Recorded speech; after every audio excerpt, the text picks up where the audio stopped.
अपराधी या अराजकता पैदा करने वाले लोगों के लिए कोई जगह नहीं। हमने तो चुनाव के पहले ही नारा दिया था, भय आउट भरोसा इन। भय आउट करने के लिए जो करना है वो होगा। अगर कोई ये कहे कि वो आरोपी था उसको क्यों मारा, तो आप कहने का मतलब है कि वो पुलिस को गोली मार के चला जाए और पुलिस हाथ में हाथ रखकर देखे कि ये टीएमसी के जमाने में होता था, जब कलकत्ता में एक संप्रदाय विशेष का झुंड थाने में घुसता है तो पुलिस टेबल के नीचे छुप जाती है। हावड़ा में एक घटना में पुलिस को लोगों के द्वारा पीटा जाता है और जब पीटने वालों को पकड़ा जाता है तो पुलिस उसके घर राशन पहुंचाने जाती है। टीएमसी में होता था। बीजेपी के राज में अराजकता, हत्या, बलात्कार, लूट और भय दिखाने वाले लोगों के लिए कोई जगह नहीं है। ये अब एक नई सरकार है जो नए तरीके से चलेगी, जो भय मुक्त समाज बनाएगी, एक उन्नत और तेजी के साथ विकसित होने वाला प्रदेश बनेगा। लेकिन बिहार में बीजेपी की सरकार है और बिहार में भी जो इनकाउंटर हुआ उस पर भी सवाल उठ रहे हैं। स्टॉल दिखा रहे थे भरत तिवारी और उनका इनकाउंटर हो गया। इनकाउंटर को कहीं हम लोग जस्टिफाई नहीं करते कि इनकाउंटर होना चाहिए, कोई अपराधी है तो उसको गोली मार दीजिए, इसके पक्ष में नहीं है। लेकिन वो अपराधी जो हथियार छीनकर पुलिस का भागेगा, पुलिस पे फायरिंग करेगा, उसको क्या करना चाहिए? मैं बिहार के उस घटना का मेरी जानकारी नहीं है, उसके लिए यहाँ लोग हैं, नेता है, जांच एजेंसियां हैं। और अगर किसी को लगता है कि बंगाल में भी गलत हुआ तो कोर्ट है, कोर्ट में जाइए ना। अगर आपको लगता है कि गलत हुआ है, गलत तरीके से, तो कोर्ट में जाना पड़ेगा। आपके देश में बड़ी न्यायिक व्यवस्था है। आपको किसी को भी कहीं किसी के ऊपर अगर लगता है कि गलत हुआ है तो कोर्ट का दरवाजा खटखटा सकते हैं। ममता बनर्जी के बंगाल में विरोध मार्च निकाला गया, उसमें अंडे फेंके गए, क्या कार्यकर्ताओं के साथ वो हाथापाई भी कर रही थी। आपको दो तीन विषय समझ रहा है। एक, ममता बनर्जी बार बार एक बात बोल रही है कि उनकी पार्टी के जो लोग उनकी पार्टी को छोड़ने जा रहे हैं बोल रहे हैं गद्दार है, एहसान फरामोश है। अगर पूरे भारतवर्ष में किसी आदमी को राजनीतिक गद्दार अगर कहना है तो वो ममता बनर्जी है। जीवन भर कांग्रेस का दामन थामी, कांग्रेस के उस पर राजनीति की, और जैसे ही कमजोर पड़ा कांग्रेस तो बंगाल में तोड़कर अपनी पार्टी बना ली। कांग्रेस के नेताओं को तोड़ी, अपने साथ सीपीएम के नेताओं को ली, बीजेपी के नेताओं को ली। तो ये सारा सब कुछ बंगाल की राजनीति में सिखाने वाली वही है। विरोध करना, विरोधियों को घर से नहीं निकलने देना, उनके घर के सामने धरना देना, उनको झूठे केस में फंसाना। आप बंगाल का रिकॉर्ड उठाइए, पूरे बंगाल में पिछले 15 वर्षों में इतना नारकोटिक्स का केस हुआ है, उसका जितना सीजर दिखा रहा उतना गांजा हीरोइन मिलेगा नहीं खोजने पे आपको बंगाल में।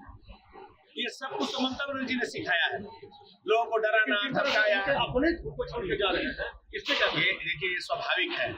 जो गलत तरीके से किसी को आप अपने कब्जे में रखे हैं, आप एमएलए का फंड आप यूज करिएगा, एमपी का फंड आप यूज करिएगा, जो करना है सब आप करेंगे। वो लोग गुलाम बन के आपके पीछे थे इसलिए कि उनको भी कमाना खाना था।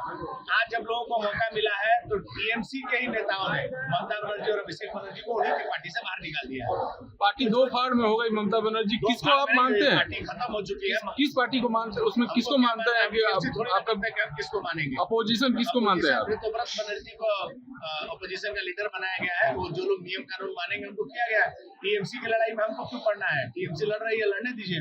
अब मंदिर में आए हैं, क्या मांगने का कुछ नहीं है, बिना मांगे जिसको मिल गया है उसको मांगने का जरूरत नहीं है। मैं बहुत साधारण और गरीब परिवार का लड़का हूँ। मेरा जन्म कलकत्ता में हुआ और मैं 30 वर्षों तक वहाँ भारतीय जनता पार्टी की राजनीति किया। मेरा गांव यही गंगा के किनारे उस पार एक छोटा सा यूपी का सबसे छोटा गांव है और हम लोगों ने बहुत संघर्ष किया है। विपरीत परिस्थिति में कभी हम लोग अपने नीति से भटके नहीं। उसका नतीजा है पार्टी ने मुझे कई बार टिकट दिया और इस बार मैं चुनाव जीता पहली बार, और पार्टी ने मुझे बड़ी जिम्मेवारी दी। शहरी विकास मंत्रालय, पार्लियामेंट्री अफेयर का मिनिस्टर ऑफ स्टेट बनाया है। मेरे ऊपर जिम्मेवारी है, चूंकि ये मेरा गांव है, मेरे लोग हैं यहाँ, मेरे रिश्तेदार हैं, मेरे परिवार के लोग हैं। मैं जिस विधानसभा से चुनाव जीता हूँ उत्तर हावड़ा, वहाँ पर 60% से ज्यादा लोग प्रवासी हैं, जिसमें उत्तर प्रदेश, बिहार के लोग बड़ी संख्या में, बक्सर, आरा, बलिया, छपरा, सीवान, गाजीपुर, भदोही के लोग हैं। तो इन लोगों के साथ में परिवार का संबंध है और चुनाव जीतने के बाद स्वाभाविक रूप से मुझे अपने बुजुर्गों का आशीर्वाद देना था, अपने कुल देवी का दर्शन करना था। उसी क्रम में आज रामेश्वरम मंदिर में भी आने का अवसर मिला है। यहाँ पर आकर बहुत आनंद आया, अनुभूति हो रहा था कि मैं साउथ के रामेश्वरम मंदिर के पास हो चुकी गंगा के किनारे यहीं पर राम जी, विश्वामित्र जी के तपोभूमि पर राम जी का आना हुआ था, यही सब लोगों ने गंगा पार किया था। तो ये ऐतिहासिक और पौराणिक महत्व वाला स्थान है। इस मंदिर में पूजा करके आज मुझे बहुत ही आनंद अनुभूति हो रहा है।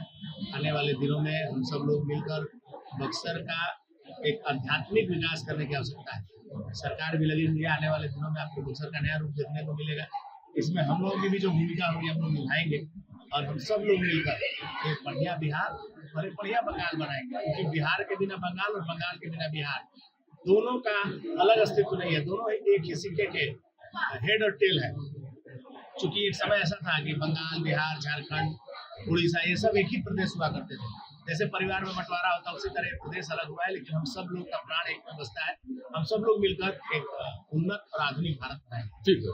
आपके राज्य की खबरें, आपके शहर की खबरें सबसे पहले जानने के लिए देखते रहें अमर उजाला। चैनल को सब्सक्राइब जरूर कर लें और पाएं हर अपडेट।